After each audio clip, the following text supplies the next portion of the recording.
talk, it's time to rock. Welcome to the Zoso Show. Welcome to Zep-tember, Brad and the Rock Professor. Yay! Zep-tember. I reckon that's a Hold cool on. thing to get made up. I reckon you should get one made, Andrew, for the channel. Zep-tember. You want a demo, do you? Yeah, got it, bro. I didn't even think about grabbing his Led Zeppelin t-shirt, but you know, I might do a change mid-show, you know, mid-show change. Mid-show. Oh, mid-show costume change. Always like bloody Taylor Swift now, isn't he? Some stage and makeup done, and hair and makeup and costume change.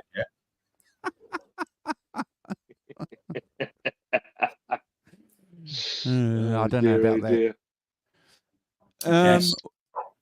What do people think of the portholes? Do you like the portholes? It's very 70s, I think. It's got that real 70s vibe about it. It's a pity having little blurry things on the outsides of the circle, you know, like little blurriness. And make us like Soft focus, steady now. It'd be like a dream sequence out of the song remains the same. Oh yeah. Oh, now we're talking. Now we're 51, talking. 51, 55. Yeah. Good to see the Rock Professor, folks. Good to see Brad, the backdoor man, here, and we've got a few folks in the chat. If you are watching, please, on a replay, and we do have some folks who do come along and watch our channel, guys, on replay. We really, really appreciate that.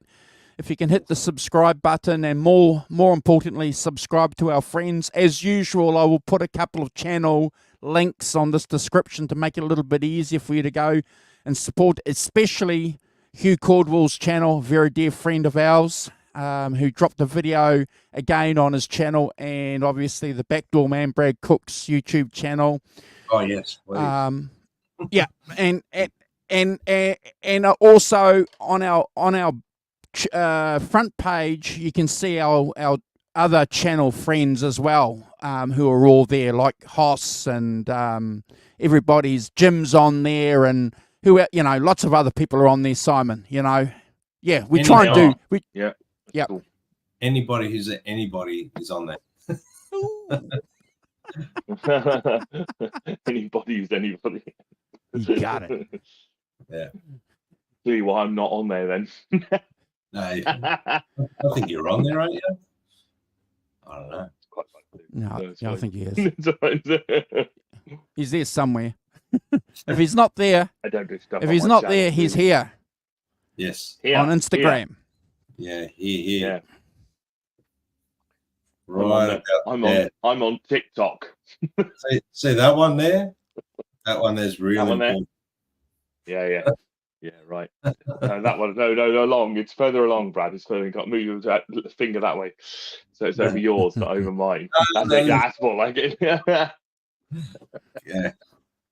Thank you, folks. We got some folks in the chat, so the Rock Professor will do a shout out. Obviously, we're doing something a little bit different this week. We're not ranking an album. We're just getting together and having a bit of a chat.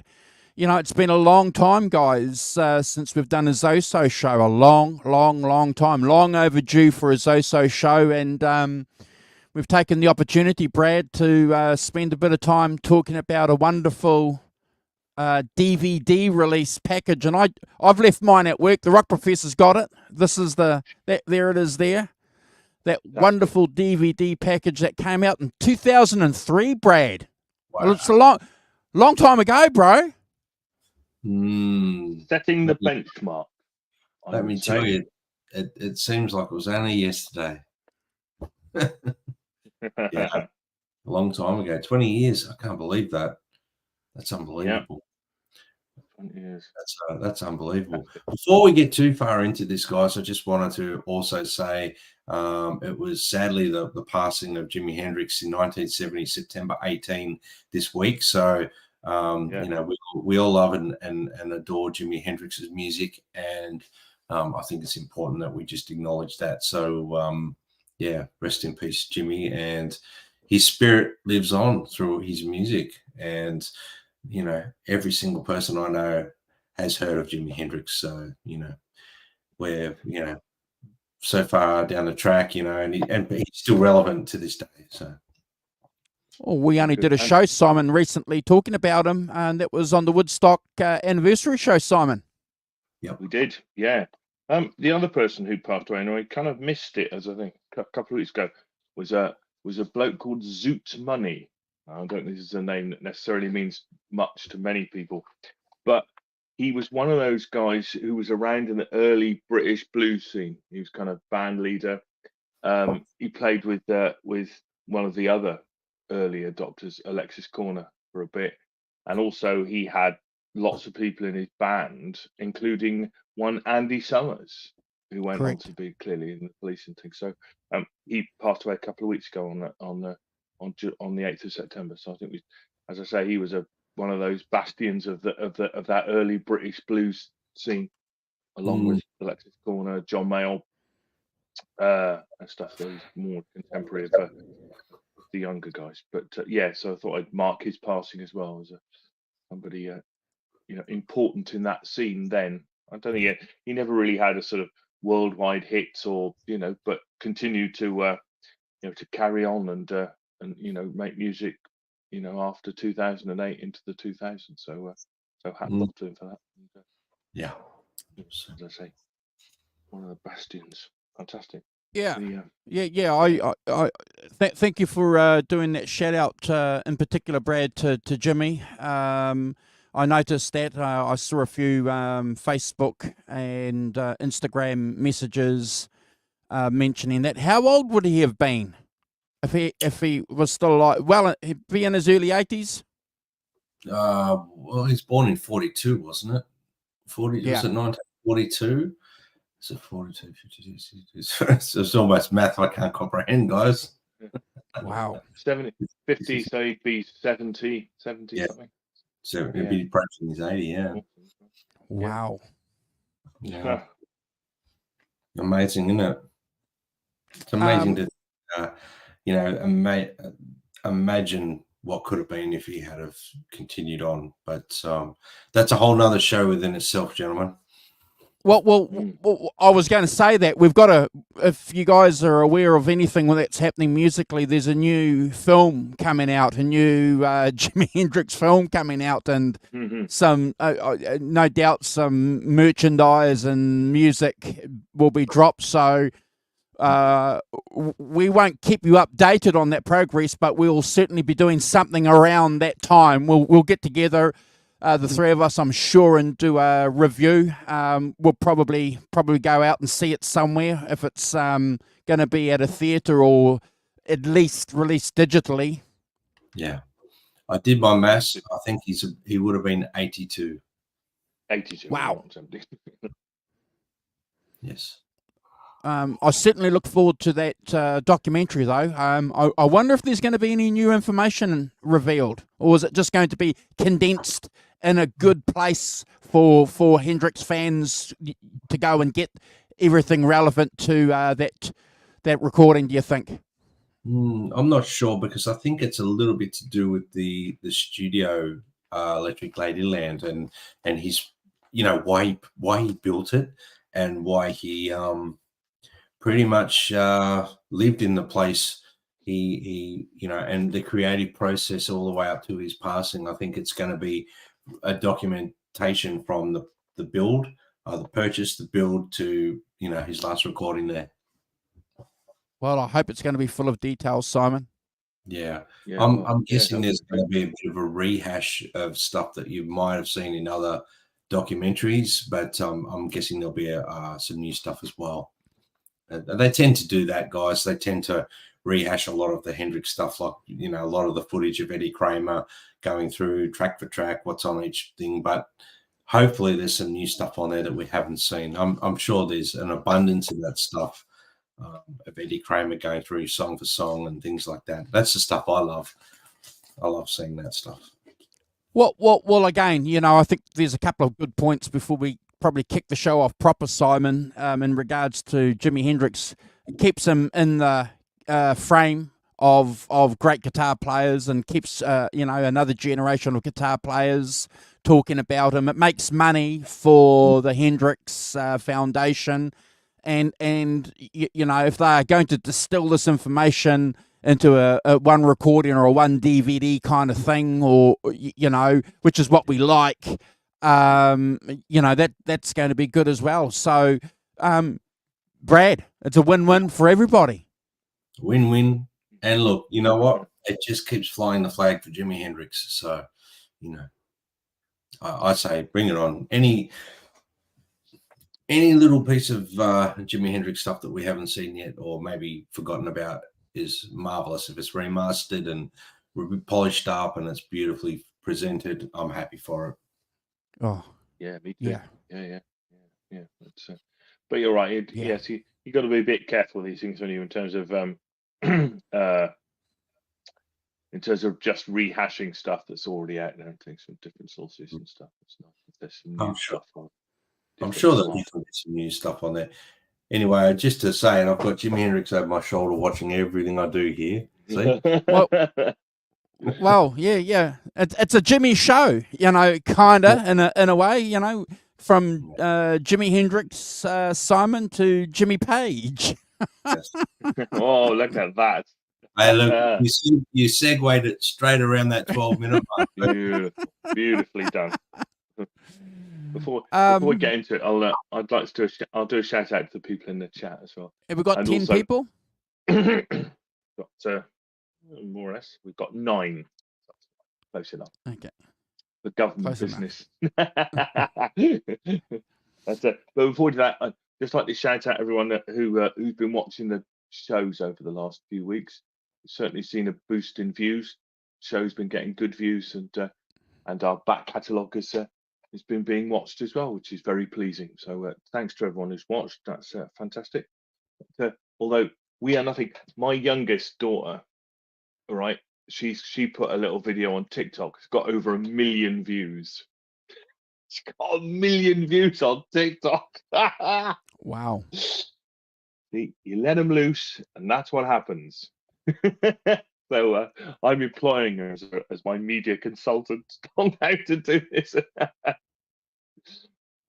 Like, could I say step 1 is a bit of a step? Get on TikTok. Yeah. Look, Yes. if anyone knows what, I won't mention the name of the actual socials that everyone's on, but they seem to be very difficult these days to get any growth. In fact, you get your numbers slowly decline. It's not necessarily growing anymore. So maybe platforms like TikTok are worth looking at. Who knows? Anyway, I'm just going to throw that out there. There are other places to do stuff, but I think if you they're shorts and stuff like that. And this is like a 15-second video that my youngest put up, and it's just I've got over 1 million views. Is that what you call blowing up? I understand from the kids. That's right. Yeah. So anyway, we've got a way to go until we catch up with him. So and I'll just I'm gonna say good morning to everyone in the chat. So Gretch Zeppelin, morning Gretch. Mission RD 100, morning Mission. Ellen as well. Poor old Ellen. Poor old Ellen's ranked the tracks on the DVD, and we're not doing ranking the tracks. So sorry about that. Yeah. Slip up. Johnny Heartbreaker, good morning. And new name, 54 Mac Dog. I don't recognise that name from before, but maybe you have been on before. But welcome, 54 Mac Dog. He's been on. Good to see you. He's been on before. See, I have a memory like a sieve for names. Tony Bowen as well. Morning, Tony. He's been out and about. Pictures of castles, I think, this week, Tony. Good work. Outstanding photos. Love following his channel on Instagram. Travel. Good stuff. Yeah, cool stuff. Gretch Zeppelin, Hugh Caldwell. Morning, Hugh. Hope you're well. And stuff. And great video on your channel too, Hugh. Thanks for that. Good stuff, and we'll link your channel. If you didn't catch it in the intro, we'll link your channel on our description here too, bro. So keep up the good work. And we might be talking to you about doing something with you, Hugh, soon. So keep in touch. Yeah. So, thank you, folks, for hanging out with us. If you are watching on a replay, let us know what you think of the DVD. The Rock Professor's going to hold it up, the one specifically that we're talking about. I've got some photos too, obviously, that I'm going to show at some stage during the course of the show. I might just flick them up while we're talking.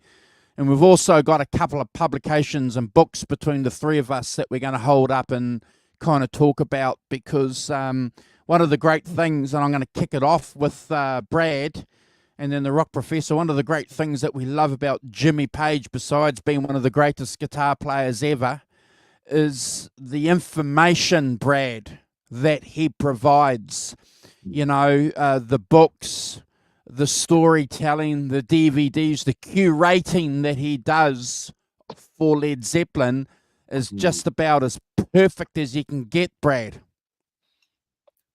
100%. You think about the day and time that they were doing, well, when Zeppelin were around in the 1970s, no one really cared about, you know, social media and footage and YouTube, and no one really thought about that. It wasn't even in the forefront of their minds. So, you know, it's remarkable for the amount of footage that is on this DVD.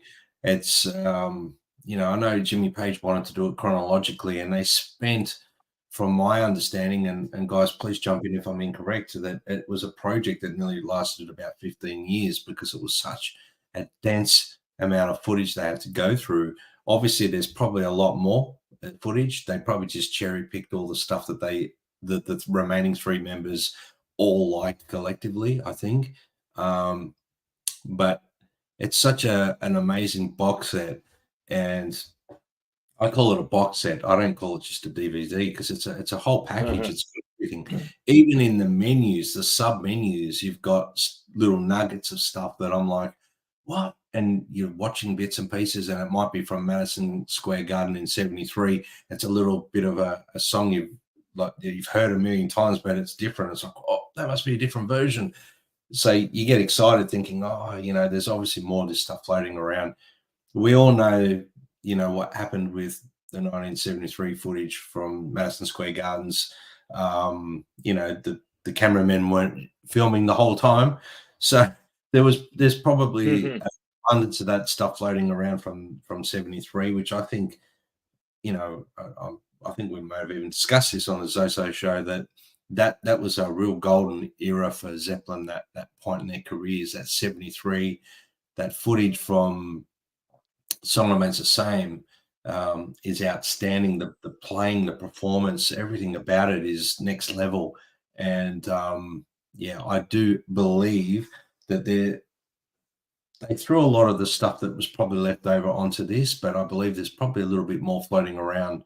But I know I've deviated a little bit away from your question, Andrew, but you know, it's a marvelous package, and 15 years of chronologically going through everything. And I'm sure it's a labor of love for Jimmy Page, because I know he's spent a lot of his lifetime, you know, preserving the history of Led Zeppelin, and you know, bringing it forward to the new generations, and presenting it in a way that's not a lot of bands of that era can say that they've done that.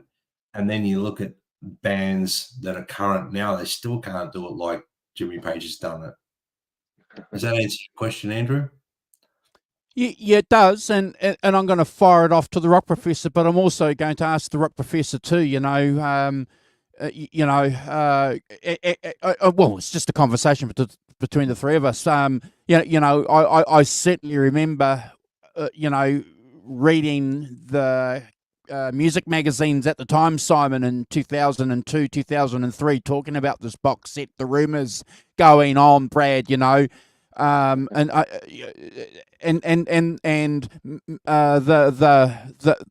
forget the magazines. You know, the magazines, not Ultimate Guitar. You know, the British magazine, Mojo and Mojo. Yeah, they were talking about it as well. You know, about this box set, and I remember everybody, Simon, being on edge to get it. You know.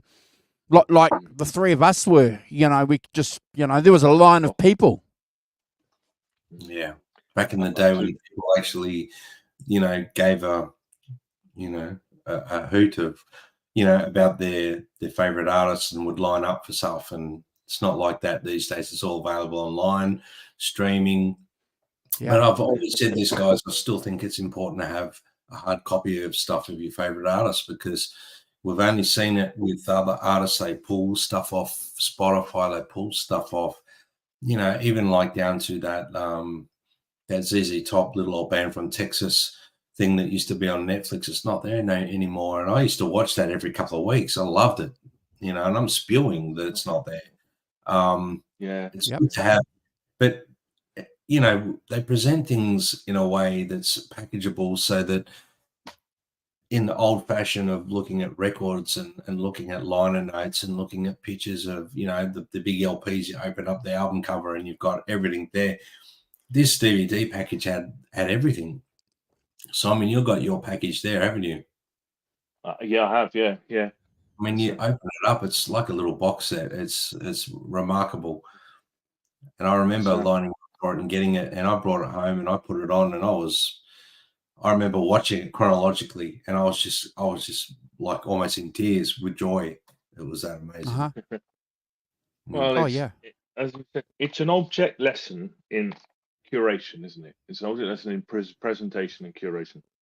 So, you get a booklet, you get the DVDs and stuff, and but get a booklet with some details around things, some cool photographs, from things, and from the Madison Square Garden, I think. But as a backup to it, and I think everything's was remastered and redone.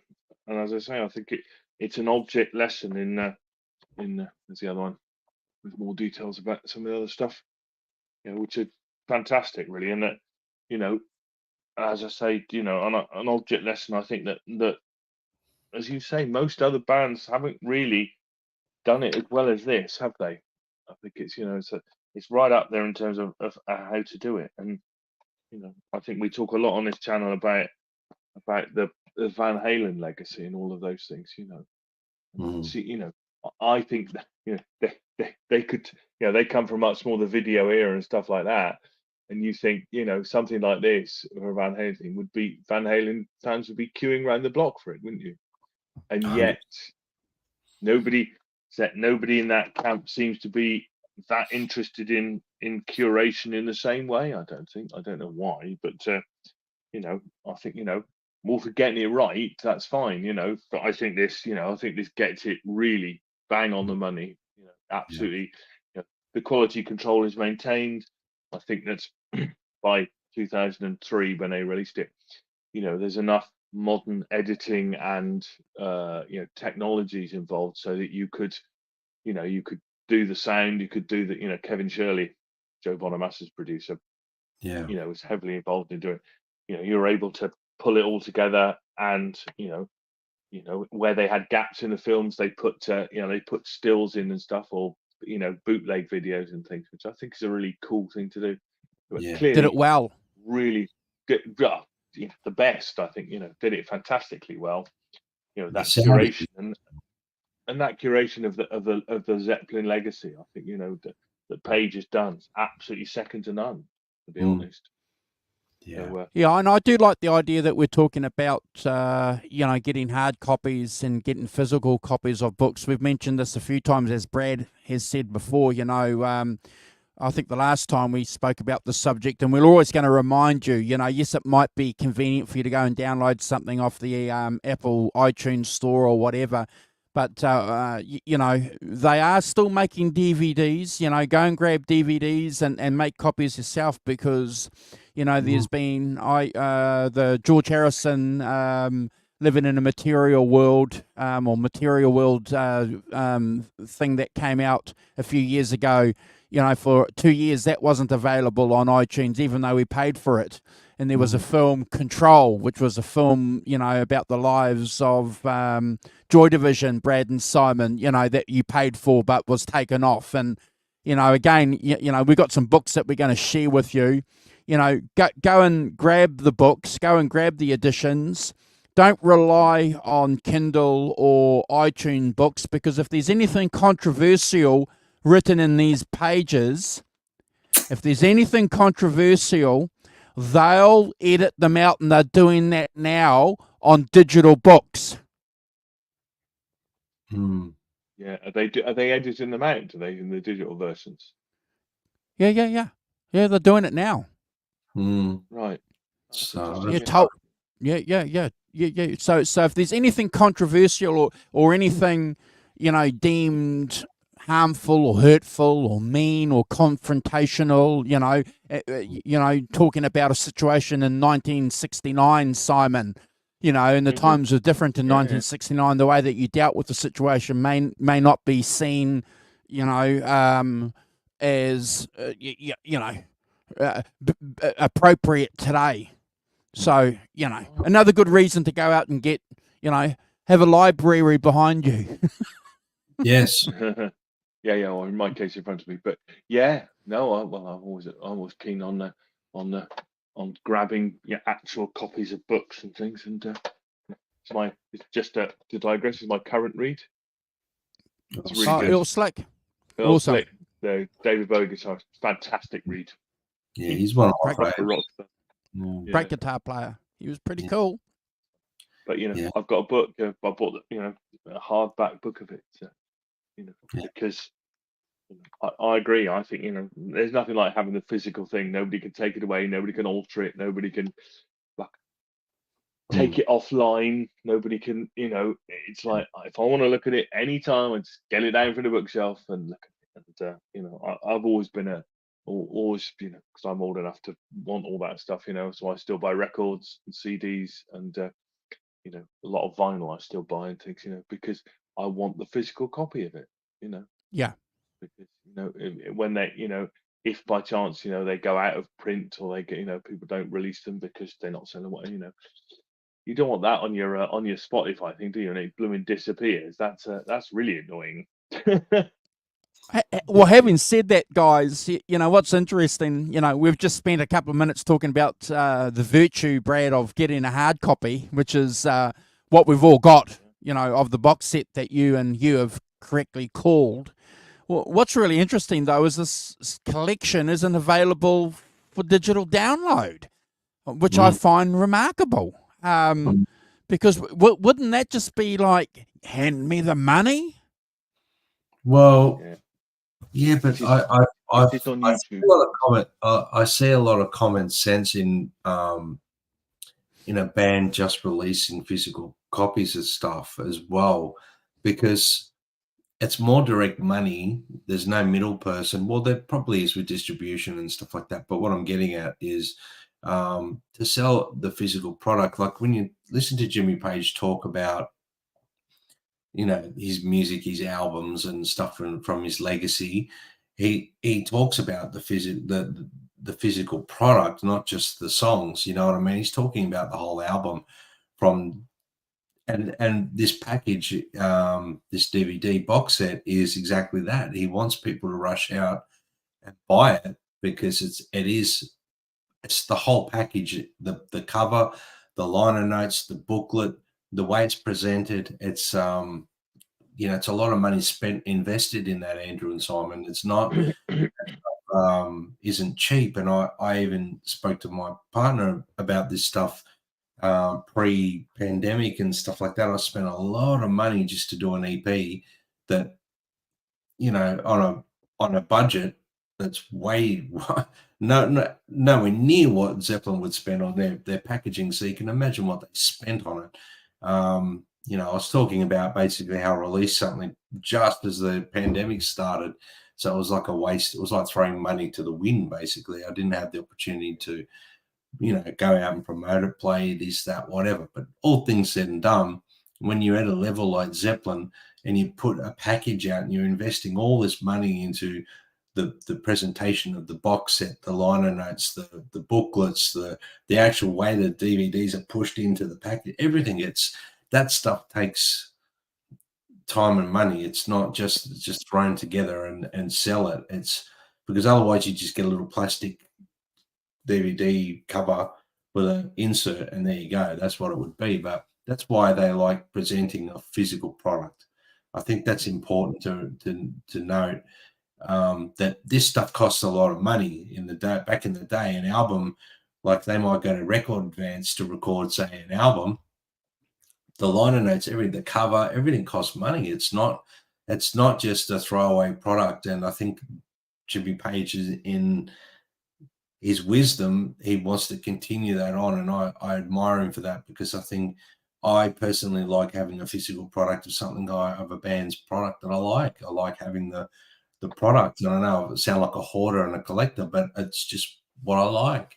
And the other point I'm going to get at is, I think it's important that we keep the world of physical product thriving, instead of it just becoming all digital, and then all of a sudden, in 20, 30 years time, there's no such thing as a physical product to buy anymore. It's all downloads, and then the digital world takes over.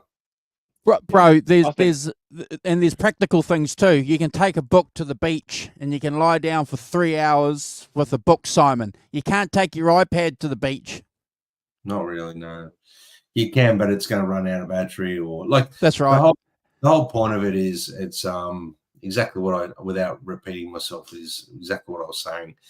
I don't think Jimmy Page, in his wisdom, would just want to release stuff for streaming, because he hates the digital world. He likes analog. Well, he understands it. I think that the thing I'd say about this is that if you release it into the digital world and people start watching it on their phones and things, you just lose it, don't you? You lose the impact of it. This is remixed in Dolby Digital 5.1 surround sound and all that stuff. You need to play it on your TV with a proper system and things. And Page, always been the sonic professor, has would want you to listen to it in the best possible way. 100%. Using the best and watching it or listening to it on a phone, on a pair of headphones, is not. It's not the optimum audio experience, nor the visual experience. But I think the visual thing is less probably than the audio experience, which I think is so that's the key thing. If you mix something in 5.1 surround and you spend a lot of money, what you want is people to hear it properly, in that setting, and that's the other point. Not to have it on on a pair of headphones, because it ain't the same thing at all. That's the point I didn't mention, Simon, is that the audio factor. You can't reproduce that digitally, and I don't care what anyone says, streaming never sounds like it does when you've put a physical product on. Yeah, no, absolutely. It doesn't, does it? And that's why we're all invested in, record players and CD players and DVD players and, 5.1 surround sound stuff for our TVs and things like that. And I think lots of music, back in 2003 particularly, streaming was much less of a thing. It wasn't a thing. I don't think it wasn't a thing, Simon. I would say it wasn't in 2003, was it? You couldn't really stream stuff in 2003 because it wasn't because you didn't have the internet. It was the DVD market, baby. Yeah. But as I say, this suits taking it home, putting it on your DVD player, watching on your telly. And not, on your stereo or whatever, 5.1 surround sound. And most people have some kind of, stereo stuff attached to their TVs and things. That's the experience. Turning up loud. It's like having Led Zeppelin playing in a sitting room. And that's the experience you want, isn't it? You don't want to experience it on an iPad or an iPhone or a something. Simon, to be fair, I wasn't kind of too interested in the sound quality, because I'm not an audiophile, if that makes any sense. No. I would have been happy just to have it go through the suitcase record player I had when I was 13 years old. Suitcase record player. Now you're talking. What I hang on, particularly hang on. was. What did the speakers go on top of the? So that was my first record player as well. Take the speakers off, put them up. Yes, come on. Kids Yeah. today don't know you're born. No, they don't. That was technology. Yeah. But you know what I was particularly interested in looking at when I, to get my hands on the DVD, Simon, was the footage, the film footage of actually seeing this band. You know, I've seen Jimmy Page, Brad, with his Les Paul that you've got behind you, and his Marshalls and in his dragon suit, we've all spoken about how the song Remains the Same had a huge impact on us when we were young guys, and to see these guys in that film package, just it was almost like going to church. Well, the reason I play Border Les Paul is because of Song Remains the Same. I wondered why I couldn't get that sound out of a,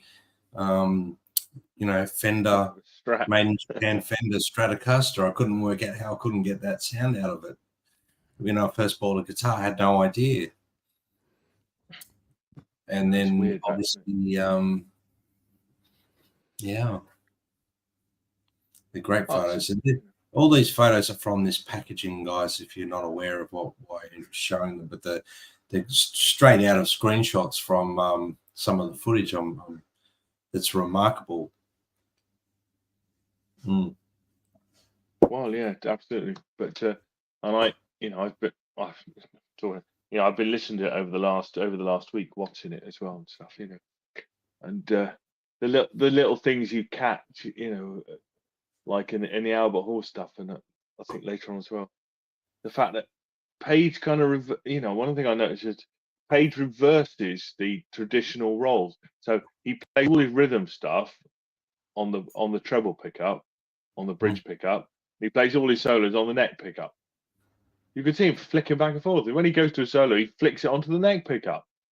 And then when he's doing a chordal thing, he flicks to the bridge pickup. It's like, that's not the right way around at all. It's in Page world. But you never pick that up, suppose you, any other way. I think Page was predominantly one of the pioneers of using the volume controls and whatnot.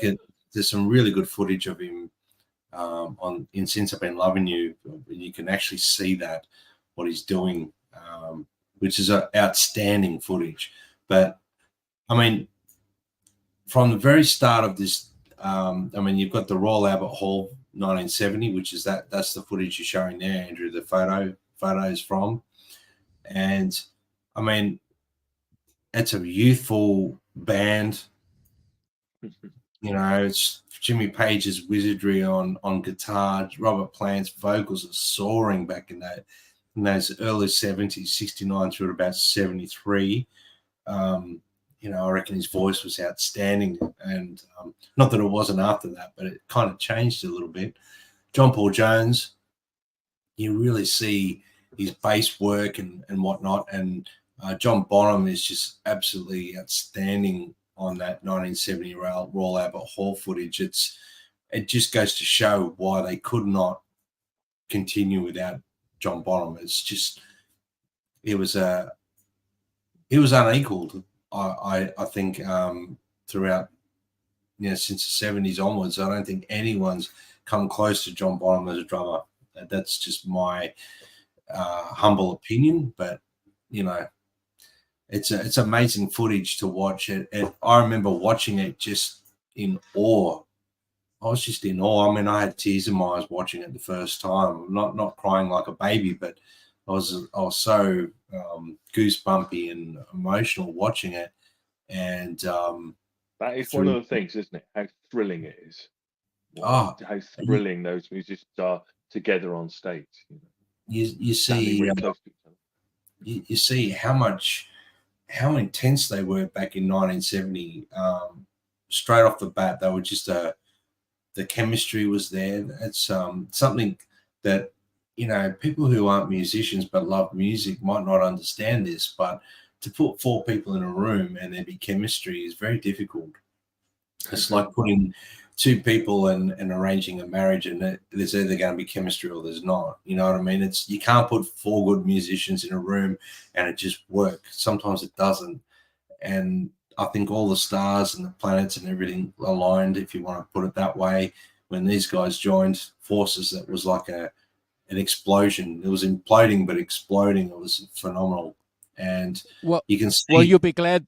You'll be glad, bro, that your tears helped produce some love with your fellow Australians, because it was #1 in Australia in the DVD charts, bro. Yes. Well, I think Australia is a big marketplace for Led Zeppelin, because there's so many Led Zeppelin tribute bands, and there always has been, and there always is a new one popping up, because Zeppelin is such a mainstay in rock music here. It's still on the radio all the time. Andrew and Simon here, Zeppelin, Whole Lot of Love, or it's amazing. And sometimes they even play Kashmir and things like that. And you're like, wow, that's like a long song for radio, but they play it. Stairway to Heaven. And the footage on the first DVD blew me away. That Royal Albert Hall stuff, and then the Paris footage from '69 with that version of Dazed and Confused. And I mean, it shows, and you can see chronologically the band changing the way. Correct. All the way through to disc 2, into Madison Square 73, into Earl's Court 75, into Nebworth 79. All that footage, you can see the band, they progress, they're evolving and they're changing, and the songs are taken on a new light form as well. They're not the same version of rock and roll and Whole Lot of Love that you hear in the early days in 1979. It's different. It's completely different. So and it really does show the dynamic of the band too. I mean, there's the acoustic side of the band that they highlight a lot, which is great in the later years. Like from, I was at 75, maybe around that point. 75. That Earl's Court 75 footage, my son still watches this DVD weekly, and he used to watch the Earl's Court 75 footage while he was going to sleep in bed. And he Can you see me? Yeah, he actually did. He actually did a cover version in lockdowns of him singing Trampled Underfoot, and singing it like Robert Plant did at Earl's Court 75. Unbelievable. Nice. Great stuff.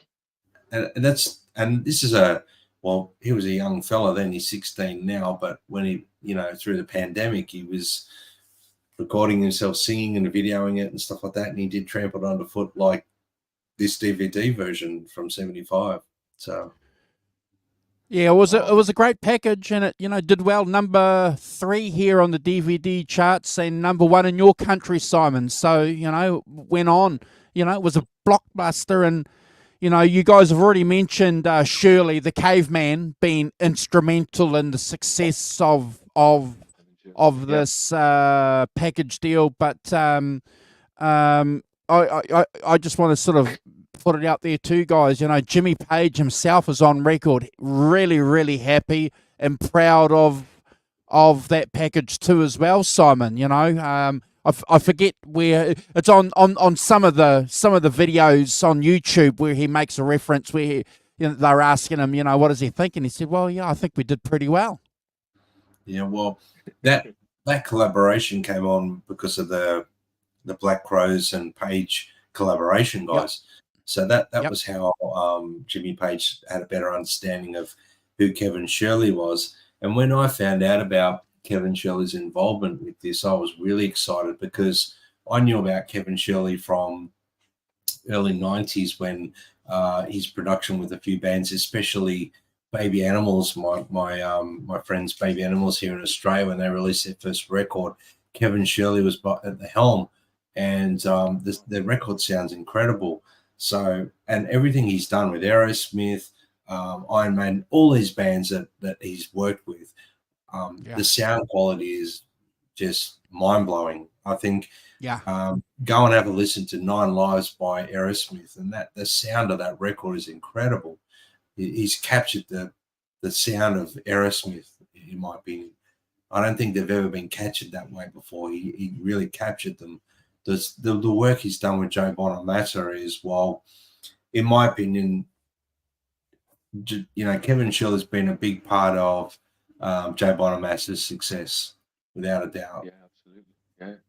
Yeah, completely. So once I knew it's him, interesting. They've worked together for 20 years, haven't they? Kind of thing. All his albums is done by Kevin Shirley. It's absolutely. Yeah. Up until recently, I think he's done a couple with Josh Smith and things like that, and maybe taken on a little bit more of his own. I think when they're recording an album of his, Kevin Shirley does it. Him and Josh Smith do other people's, like Larry McRae and various people that they've done various other people's blues records. So producing and stuff. I think when it comes to his own, he still gets Kevin Shirley to do them. Sure. Right. Okay. Well, I mean, either way, it's just Kevin Shirley on this project was a remarkable choice because the sound is phenomenal. And like you said, Simon, earlier about the surround sound, the first time I put this on, I had my stereo system set up, my big TV. I put it on, I felt like I was at a concert because the sound was phenomenal. So, Yeah, we did nothing for a whole weekend. We picked it up on a Friday, and it was three days just watching the DVD. And I took a week off. Yeah, work. phenomenal. I took a week off work to be watching it. That's not at my current job, guys, so don't worry. They're my old employer that made me redundant during the pandemic. So yeah. Yeah. Thanks. Yeah. For that. Yeah. But I think you go back to the early days on it, and the Albert Hall stuff is there's not much show, is there? There's not. It's just a pretty bare stage, just the four musicians, creating that magic, that alchemy that is Led Zeppelin and things, and the fantasy of Jimmy Page in his golfing jumper and stuff, which is lovely. But they are there creating the magic, and what four musicians together playing together, what it actually can sound like, what it can mean, and I love all of that stuff. I love the things like him sitting down to play when he's playing the Dan Electro on the White Summer and things. He just sits down on a chair and does it. And they kind of carried that on. And I know they used to have acoustic sections where they used to sit down, sit on stools and kind of play with chairs and play, kind of thing. Nowadays looks quite sort of down homey kind of, but still, I think is fun and provides that vibe. But that early stuff of them just playing together, doing I Can't Quit You Babe, Days Are Confused, and all that early stuff that they did. And you can see the improvisation, you can see the togetherness of the musicians, and those little things, they're all huddled around each other, Rob Plant spends a lot of time standing there just looking, watching Jimmy Page play, do his, Days to Confused cello bow stuff and all of those things. And it's fantastic to see that, I think, and be able to understand, that's what they were doing back in 69, 70, 1970. And then you get into the more kind of, you go on to the Madison Square Gardens, which is clearly the stuff from the Song Remains the Same, and Earl's Court from 75, where it's more of a production. It's a lot more lights. He's got the dragon suit, and he's got starting to do the rock star bit. But that's that 1970 thing is not really that at all. It's just four musicians in a room getting down and playing, and there's a purity about it. I think it's fantastic. And as you say, John Bonham drumming, I bow to no one in my admiration for John Bonham. He's one of the greatest. I think whether he's the greatest, whether it's Ginger Baker, is it whoever it is, is it? I don't know. I don't think it matters. But he is one of the great rock drummers. Absolutely up there. And I think he has a swing and he has a drive. And those two things combined, kind of thing. Just second to none in my books. But fantastic drumming. So I think it's such a thrill to see all this stuff still. When you're watching it now, it's still a thrill Yeah. to see them playing together. And as we've discussed on this show before, you to get your head round, I'm gonna play a 1970. I'm gonna play a 15-minute version of Dazed and Confused. Well, clearly a lot of that stuff is, it's clear that the Bow stuff is worked out because he pretty much plays the same Bow stuff all the way through, since I've ever heard it. But the other stuff, he does, he's very improvising. I don't pray that thing, like, you're gonna go and play a 15-minute song. How do you approach you're gonna do 12 minutes of soloing? I don't know. I don't know how you kind of approach that as a in this context as well, which is where you're kind of leading. I can see it in a sort of Grateful Dead context where you have you have this great rhythm section, the band playing a load of chords, and then you're sort of playing over the top. I can see that, but this doesn't feel like that at all. This feels kind of different. This is like, I'm doing it all now. I'm going to do a 5-minute solo, and I'm it's going to be improvised, and it's going to be and I don't think in 1970 he got it all worked out by a distance, but I find that fascinating and very alluring. You can see in the 1970 footage and the 69 footage, they're just testing the bounds of reality. They're not sure what they're going to do, but they're doing it anyway. And then obviously towards 75, you can see they've really got their groove. They know what they're doing. The songs have evolved. I mean, you look at the songs around that 75 era. I mentioned Trampled Underfoot before, but you've also got like In My Time of Dying. That footage, it just mesmerized me of that, watching that performance of In My Time of Dying. I was mesmerized. I was like, oh my God. And then, another live version of Stairway to Heaven. So used to seeing the Songwriters the Same version and seeing that was outstanding to hear that the little improvised piece after the main solo, like as it leads, how Page would start the solo, do it the same as the record, and then improvise on, just to hear it new. I mean, I'd heard it in bootlegs and stuff, but to see the footage polished that was presented and the sound was unbelievable. So, and I mean, even like the 79 Nebworth Festival, the footage from that, unbelievable, you know what I mean? And different band altogether, isn't it? You can see they've completely evolved in a 10-year period, like to wearing, 80s looking sort of clothes, so getting into that late 70s, early 80s sort of clothing. Yeah, exactly. The white suit. I mean, that's something you would see the Bee Gees wearing, the Gibb brothers wearing, and Jimmy with the silk shirt and the white pants, and probably had a white jacket on when he came out on stage. I don't think it's silk, but it looks like still with a shiny. Les Paul though. 100%. And Bonham, when you see Bonham as well, the thing was, you can see that they all evolved and they grew up, and they've been through so much ups and downs together. The magic happened when they're on stage with their songs, And well, it's such a package. I reckon it's the perfect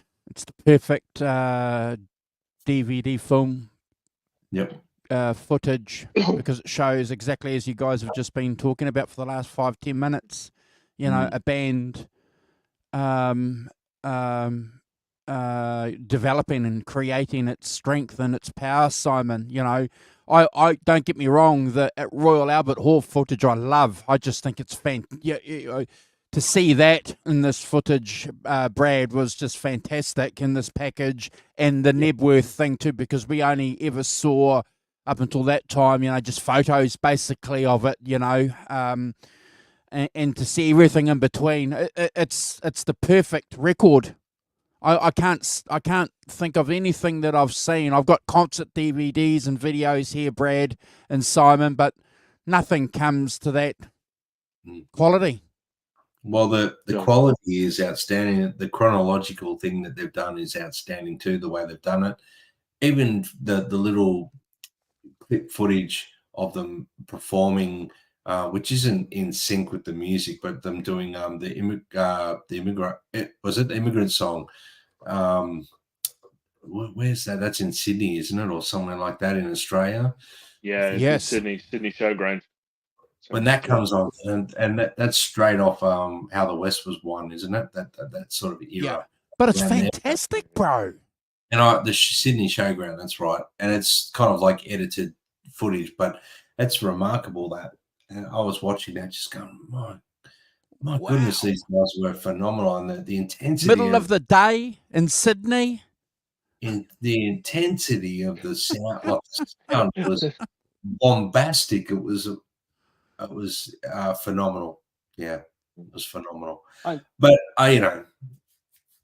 we're blessed with that footage and the package, and thank Jimmy Page for that. I think I don't think it would have seen a lot of day. I mean, a lot of people complain that Jimmy Page hasn't made new music in a very long time and presented anything to his fans that's new and up. He keeps rehashing Zeppelin, but you can't knock him. He's doing the right thing by flying the flag for Zeppelin. That's his baby. And I think the O2 thing he did with Jason on drums, which we've done a show on, I think that was Celebration Day. That was his last hurrah in Zeppelin, I think that was his last. 13,000 views on that show, bro. Yeah, and I think the highest ranked show. Yeah, and I mean, look, to be honest with you, I'm praying that at some point Jimmy Page does release another solo record with other artists and stuff like that. But maybe that will never see the light of day. While I doubt it very much. But we can only hope that something like that will happen. But being the flag bearer for Zeppelin, Jimmy Page, while the others like especially Robert Plant's gone off and done many numerous things since. But I know they've all had input into this DVD. They would have had to give their nod to what songs are being presented and how it was presented. So, but anything to do with Zeppelin, as we talk about this DVD package, it's like a box set. Well, the books end, consider it worthy of their time, because we are conscious that time is valuable for us all, and we don't want to waste anyone's. Absolutely, and that's one of the key things that we get messages about. People like the fact that we, well, look, that's us. A bit of fun, Brad. I've got some clickbait, pics I love throwing up, and I look at Brad with the stash. To share the stash going on there. Posts on other social media platforms and who are those people? Honestly, impersonators. But the clickbait that we share is though there's co-hosts. But the good thing about doing the show, bro, is that we've got a record. We've got a record of everything we've done. 13,000 views, guys. Congratulations. We'll get a record after that. Yes. That's amazing. That's fantastic. Yeah. I mean, Jimmy Page has done a really good job of presenting the history of Zeppelin, including the books he's released and everything like that, which is we have spoke about before, guys. And this package. This package here was from Ross Haflin, but it's a box that I got, a little box set. Box set, and it was a limited run. That was presented, completed by Ross Haflin. So he's it's like a binded series book. It comes out. It's beautifully presented. It has some remarkable footage in it and photos. That's these things are, and the way he's presented these books, they're like preserved pieces of history. That's a page that's opened quite regularly. Amazing. The footage, the photo, like, don't they? Fantastic. Everything. This is a beautiful package, and it's forwarded by Jimmy Page, and he's obviously had a lot to do with it. You know, and I always like this picture. It shows a humorous side to Jimmy Page. Oh, I can't center it. I can't ever get the hand showing presenting stuff. You're showing the other page, Brad. You're showing the other page. They've just made the black paper. That's better. That's it. Thank you. It's a good picture. But, yeah. So hold that up, bro, because we've got some books that we're going to show. So if you would just want to present that book again, if anybody is interested in maybe checking that out. You said it's a limited run, though. It was a limited run in the way it was presented here anyway. And this was around 95, guys. I've kept this thing in pristine condition. It's going to be, it'll be my son's one day. And it's something that I cherish these things. These are collectibles that I will never, never part relinquish. Well done. So Simon, you've got a box set. Sorry, you've got a book there that you're going to. Oh well, show... yes.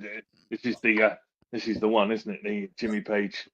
Yes. The Jimmy Page, the anthology, which is an extraordinary book of pictures and information, and just every page is a. You open it, there's pictures of guitars, basses. I'm trying to hold some stuff up, but it's quite hard work. It's quite a heavy book. But look at that, you got that as a just a stage outfit that you wore, and it's just I don't know if it's still available, but it is an incredible book. Yeah, it's well worth it. Well worth grabbing if you're if you want to know about about Jimmy Page, and it's got letters, and it's just incredible the amount of detail that's in it. It's amazing. Every page is a treasure trove of detail and information and things that just absolutely fantastic. It's just picture of a down electro and a high watts kind of thing, Look at that. It's a great book. Just brilliant photographs. Yeah, it is a fantastic book, and I've got some other Led Zeppelin books, but this is for me, this is like the doyen of Led Zeppelin books, really. I know it's Jimmy Page, but it's a brilliant book. So much information, so much. I'm putting it down because it's like giving a workout. So what we were saying at the top of the show, folks, is that we're one of the reasons why we love Jimmy Page is because he's prolific. I was going to say proficient, Brad. Prolific, but he is proficient in producing stuff, and so we choreographed this so we wouldn't show the same book. So this is another one that's available that you can get called Jimmy Page, again, which has got some of the photos, but also some different stuff, and it's a different story as well. So between Brad and I and the Rock Professor, we've got these. So if you are a Led Zeppelin fan, get this. It's available. The one that the Rock Professor has as well, that's still available. Brad, I'm not sure if your one is available, bro. I doubt it. And unless someone's going to go on eBay and pay $300, $400, $500, $600 for it. Maybe where it'll be available. But can you just clarify, Andrew, we've all got the same book that Simon presented. The one you just presented then, is that a different book to the one that Simon? It is, isn't it? Yeah. Yeah, it's a different book. Yeah, I've got to get my hands on that one. But like we were just saying before, folks, when the internet crashes and there's no YouTube and there's no StreamYards, and you're living in caves and you want to remember Led Zeppelin, Brad, we'll all have our Led Zeppelin books. Yeah. And our CDs or recordings or whatever, you can't take that away from us. There's a couple of other notable things that you need to go and check out. The guitar player interview that they did with that Jimmy Page did with Steve Rosen in 1975. you need to go and check that out. And also this one here with Brad Talinsky. Absolutely. Yeah, it's really good. Light and Shade. It's the closest you're going to get to an autobiography, Brad, which is a shame. You mentioned earlier that you would love to have, that you'd love to see some new music. You know what I'd love? I'd love an autobiography. Look, these picture books are great. Yes. You know, you never know, Andrew. You never know with Jimmy Page. He might have done it. He's not going to release it maybe until he's passed on, unfortunately. So, you know, we don't want to talk about that at the moment, but it could be something it will happen maybe. Because if we know Jimmy Page well enough by now, he does like preserving the history of Led Zeppelin, and maybe he's going to preserve his history maybe moving forward. We don't know. Let's hope so and pray that. But hopefully he's still got a long life ahead of us yet. 100%. And I'm just looking at the time, folks. It's going to be a shortish kind of show for us today. So we're going to be back next week without the Rock Professor. Mm-hmm. Glad ragging it in London. Yay! What we'll do is we'll present through the week what we're going to be doing early in the week. Monday we'll work it out. That book that you've got, bro, Johnny Heartbreaker has just had a look on eBay. It's going for $200 US right now. So that's close to $400 New Zealand. Wow! Yeah. Well, the one that Tony Bowen was talking about, the Genesis version of it, is only about 1,500 quid. Only. So step right up and buy your copy now. Whereas the one I held up is about £35. Yeah. Still a lot of money. Quite good. Still a lot of money. Still a reasonable amount of money, but not £1,500, which that is a lot of money. I know it's not whizzy paper and stuff, but whoa! I got a question for you guys before we depart. What's just quickly off the top of your head? I don't know if you got the set list or the song list up in front of you guys from this set, the DVD set. But what would be the one song out of the whole recording that you recommend someone go and watch?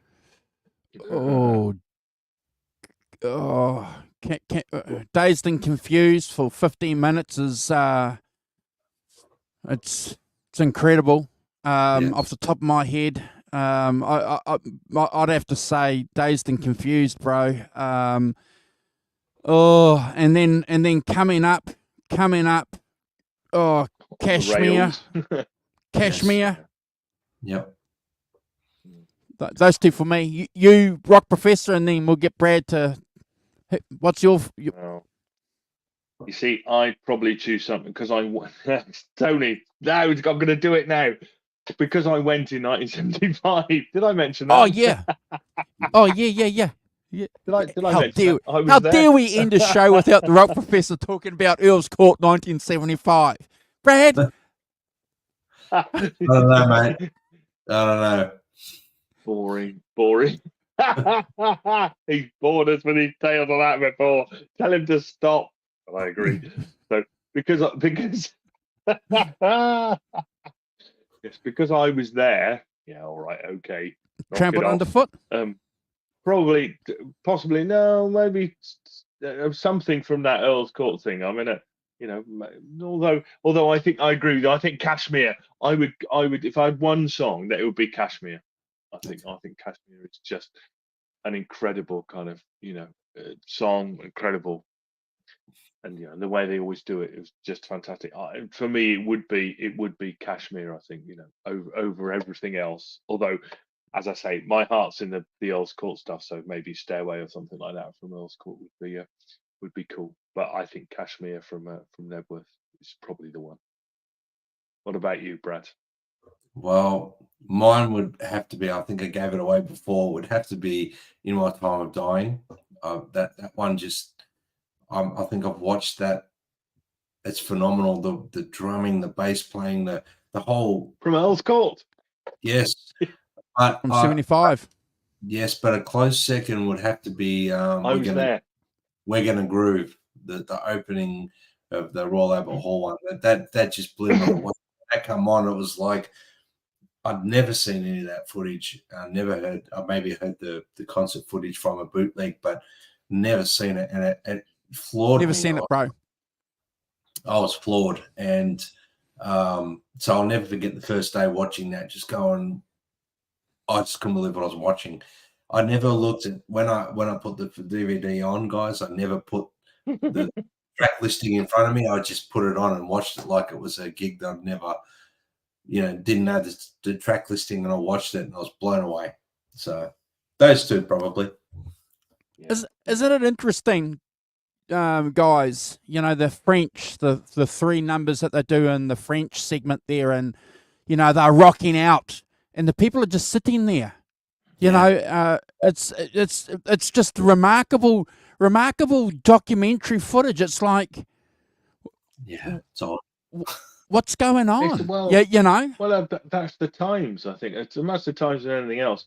And there's that on the Led Zeppelin at the BBC. If you listen to Led Zeppelin at the BBC, when they do Stairway, clearly there's like a bit of polite applause, but there's not a kind of the captured response that if you go to 75 and watch it, there's like everyone goes nuts, when you start doing Stairway. But because it only just come out and nobody'd heard it, when they do it against front of these live audience, it's like, very good, very nice. We're British, it's very nice. But there's no kind of uproar because nobody'd heard it, so it's just a new song, And you know what everyone's like about a new song, do some old. So Gretsch Zeppelin's favourite, and no surprise with the name called Gretsch Zeppelin, is Come On Everybody and Something Else, because, Eddie Cochran played a Gretsch guitar. So, there's no surprise there, is there? No, quite right, Greg. And predating the Sex Pistols by some time. 100%. And it just goes to show how these American guys, these were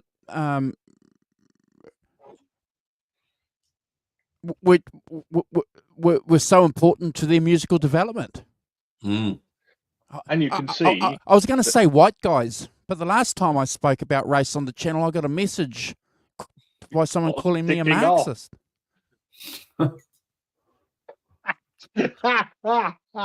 Yeah, he's a Marxist, by the way, Andrew.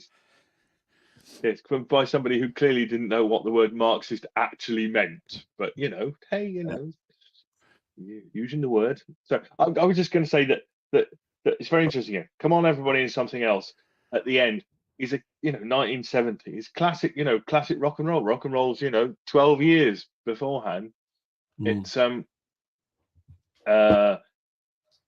when it's and I think it's interesting they're harking back to records that came out 12 years before, and we know that later on, Page and they would incorporate some of those 50 songs into Dazed and Confused and things like that. But it wasn't that long ago. If you think about 12 years from now, 2012, would you be I'm playing a song from 2012 in a song I'm doing now. Doesn't have the same kind of feel about distance and time, does it? Than that does. So, anyway, I think it's it is an amazing selection of things. I think it's brilliantly done. I think whilst there are some overlaps, there are not many overlaps. There's 3 versions of Dazed and Confused, I think, which are which is probably that you can see the evolution of it through. Through the things, which I think is worth looking at. But for the main part, they pick out the songs from that time, don't they? So if you're looking at Earl's Court, you've got going a lot of stuff off 4 and Physical Graffiti, basically, not anything early, which I think is really cool. Sorry, Andrew, you were going to say. No, I was just showing the folks that I love Eddie Cochran. There's a new film coming out, documentary film on Eddie Cochran that should be released sometime soon. But it's just worth pointing out, this guy here was a huge influence on Jimmy Page, and Jimmy Page would have been playing Summertime Blues when that album came out, when that song came out, Brad. He'd been playing it his whole life. Yeah. Well, 54 Mac Dog says you look a bit like Karl Marx.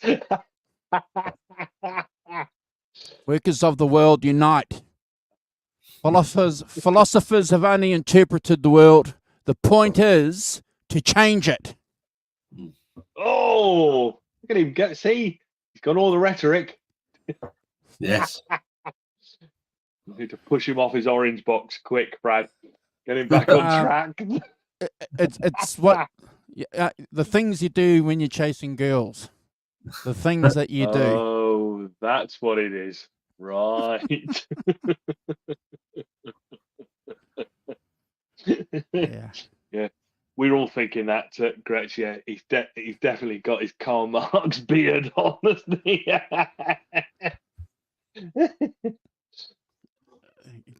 Yeah. No, we won't have that. We won't go there. Who's doing that? Gretsch, stop that now.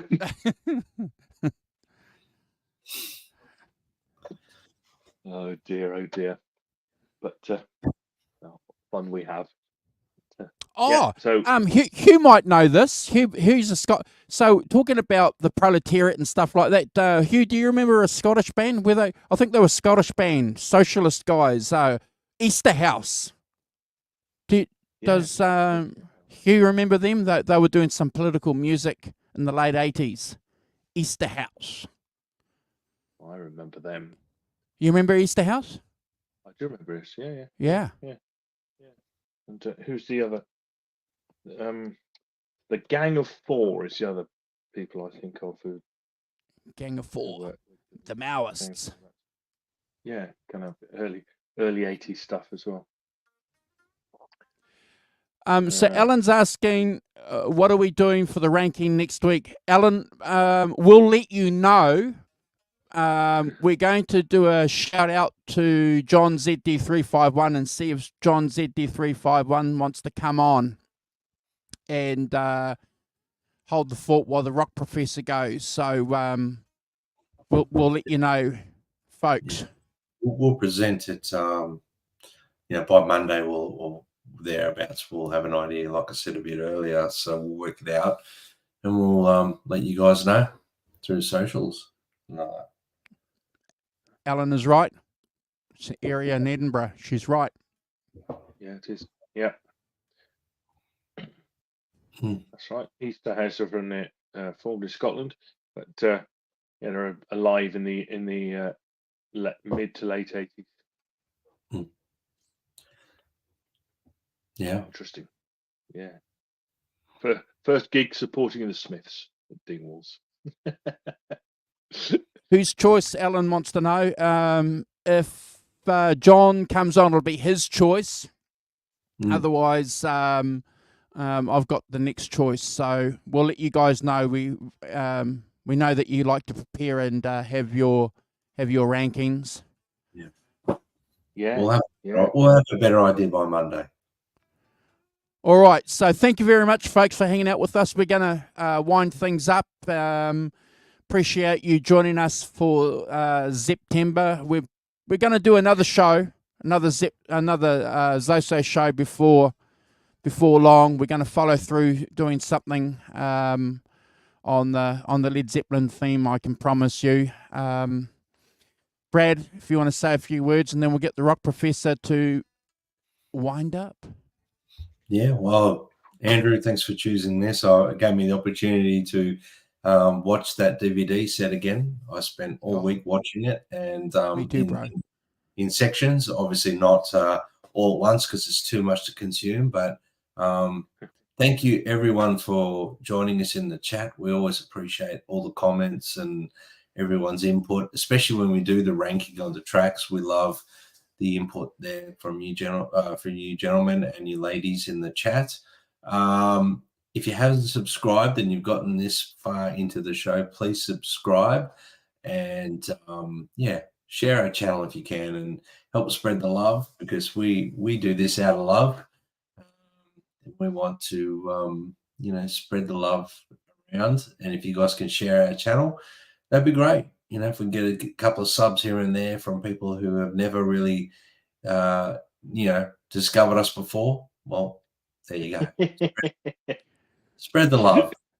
That's all I've got to say. And go and put on some Led Zeppelin once we're finished. Go and listen to, I'm going to say, go and put Physical Graffiti on. Awesome. We've just unleashed the beast. We've got Zep-tember now. We've got Gretsch Zeppelin going Zep-tober, Zep-uary. we've created a beast. Nice. Oh dear. Fantastic. Yeah, dear. So we should say thanks to Ellen, of course, and to Hugh Caldwell, Gretsch Zeppelin, Helene O'Hara. Hi, Helene. Hope you're well. Johnny Heartbreaker. Fantastic. 54 Mac Dog. Fantastic. Thanks. Lots of comments there. Mission RD100, of course. Thank you, Mission, for that. Jonas Halberg as well. Good to see you, Jonas. Thanks for dropping by and saying hi. Tony Bowen, of course. Tony, becoming regular. Tony, careful now. We'll be dragging you on to do something. We know where you are. Yes. Hugh, Ellen, Elaine. Have I missed anybody? I don't think I have. Gretsch, Hugh, Tony. That's everyone. Yeah. Yes. So have a fantastic week. I'll see you in 2 weeks. I'm glad ragging in London next Saturday. So staying over. So I don't know what my position will be like. So I won't be here next week. So behave while I'm not here, you lot. Yes. Usually when the cat's away, the mice will play. Yeah, absolutely.